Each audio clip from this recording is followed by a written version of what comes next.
YouTube was damn, it's your boy Zed back with another bang in this video. Um, Greg Hackett says Keyshawn is going to stop. What's the guy name? I forgot his name in the 8th round. And I'm gonna talk about why this always happens in boxing. The same thing happens in boxing.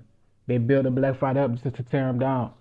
Let's get it. First of all, Keyshawn is going to stop Baranchik in round 8. Greg Hackett. Greg Hackett been on YouTube. I read the article. I heard his name. Give a shout out to Greg. But yeah. Um, First of all, we're gonna talk about Keyshawn. Keyshawn recently beat Gustavo Limos in his homecoming in Norfolk, Virginia. That fight card it was a beautiful card. Keyshawn was the main event. His all his family was on the card. His one of his best friends, both of his brothers, his sister sung the national anthem.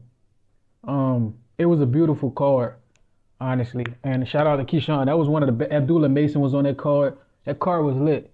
Um, and yeah, I got nothing but respect for Keyshawn and what he did for his family. But this always happens in boxing. After Keyshawn get an opportunity, all the racists start hating on him. And I know all the racist boxers, because most of the people be in my comments hating, I believe they're really just AIs.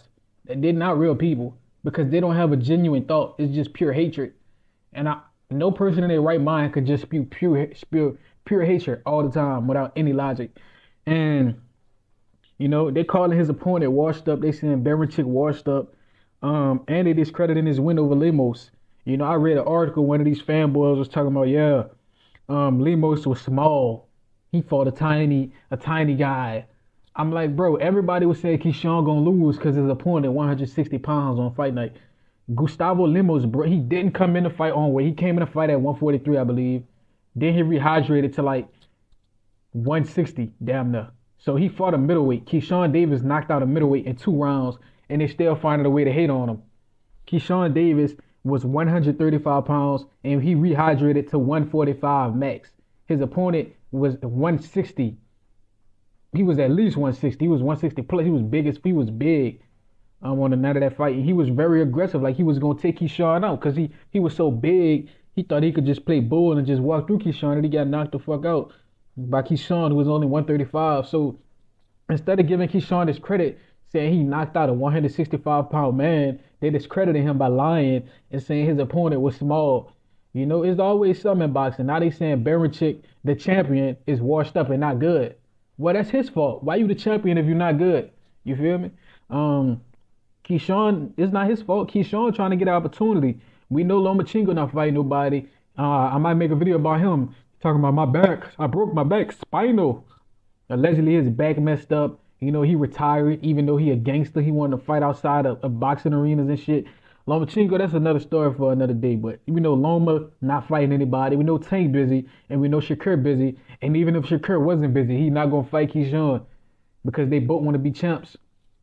So I mean, the only other option was to fight Baranchik. It's literally his only option. They all hating on him for taking his only option. What y'all want him to do? Sit back and fight nobody? Collect dust? Hell no, this man on a run, and he gonna be a world champion. He gonna be on a run, and he most likely gonna try to unify.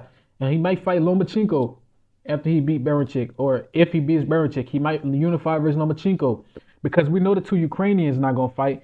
Baranchik versus Loma. It's funny how they give all this smoke to Shakur and Keyshawn for not fighting each other, but you got two Ukrainians in Baranchik and Lomachenko who are in the same division, both champions, and never even talked about fighting each other. They probably in a group chat saying, yeah, we're not gonna fight each other, bro. We just gonna take the belts and chill. But when Keyshawn and Shakur do it, everybody's so mad. It's a double standard in boxing. It's bullshit. And like I'm saying, this always happens in boxing. It's a repeating cycle. Everybody build the black fighter up only for the public to find a new villain to hate. The most recent villain was Jaron Ennis and Keyshawn Davis. They're the most recent villains. The first villain, when I started really paying attention to boxing, the first villain was maybe Terrence Crawford when he beat Errol Spence. He was on top of the world. Everybody started looking at Bud like a villain. And then I started looking at the history, and I started saying, yeah, Bud was avoided throughout his whole career. Errol Spence kept talking about getting belts, then fighting Bud, when he could have fought Bud multiple times, and whoever won their fight could have been undisputed, but he waited so damn long. Now he a broken fighter, and he got sent to retirement pretty much. But they was trying to do Bud wrong. They was not giving Bud any opportunities. They was trying to stall him out, only for Bud to win and them still take his fight against Jermell Charlo. Canelo did that shit. The PBC do bad business when it come to Bud Crawford. First of all, they was avoiding him for 3, 4, 5 years. Second of all, they see he call out Jermell Charlo for a chance to become 3 times undisputed. And guess what happened? Canelo takes his fight, and now Canelo don't want to fight Bud. So we know Bud was the first black villain. But they made Bud the villain for being good at his craft. It's crazy, for being confident in himself and being good at his craft. But when Canelo says, I'm the best in the world, long live Mexico, I don't know what he say, long live Mexico. That's what Canelo always said. He said he the best, he number one. Nobody got a problem. When Bud say he the best, oh, Bud gotta beat this person. Then he gotta beat that person. Then once he beat the next person, he gotta beat the other person. It's like, damn, what the hell you want him to be super nigga? Like what you want him to do? Then once they got done hating on Bud, Shakur was right next to him. So they started hating on Shakur. Oh, he boring. We don't like how he fight. Boo, we going to sleep. We don't like Shakur. Boo, we don't like Shakur. Then once they switched from Shakur, they found a new person to hate, Devin Haney. Oh, you couldn't block the left hook. He didn't cheat against you, monkey. That's what them dudes. He didn't cheat against you, monkey. That's what them dudes be saying in the comment section, bro. And they be so serious. Monkey, he did not cheat against you, monkey. I'm like, bro, these dudes are so serious and it's so sad, bro. They really deluded. These dudes got a mental illness. That racist, that shit mentally ill. And then once they finished hating on Devin Haney, Jerron Ennis, they started calling him a duck. Jerron Ennis told the media, I want to unify the belts at 47. All of a sudden, Virgil Ortiz want to fight him at 54. All of a sudden, Teofimo will move up to fight him. Now all of a sudden, they calling him a duck. Hating on Jerron Ennis. After Jerron Ennis, the next villain is Keyshawn Davis for taking his only option to become a champion. Now they mad at him for doing it. So the fact of the matter is, it don't matter what you do as a black fighter, you're going to be the villain. You can take the necessary steps to further your career. From you furthering your career, you automatically become the villain. That's just how it works in boxing. A black fighter is always portrayed as the villain. And the black fighters got to understand that they're all each other have against in this racist sport of boxing. And the racist sport of boxing, black unity is the only thing that we have against racism.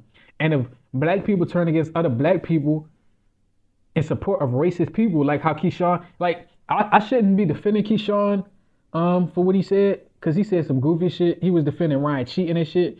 But at the end of the day, now he gonna learn what it feels to be hated. See, he thought it was cool to hate Devin Haney until the hatred started being targeted at him. See, all these black dudes be in the media thinking it's cool to be a hater until the hatred start getting targeted your way. Now they feel like a victim, but they was feeling like they was the aggressor at first.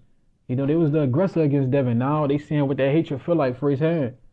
But let me know what y'all think. Like, comment, subscribe, and share this. Till next time.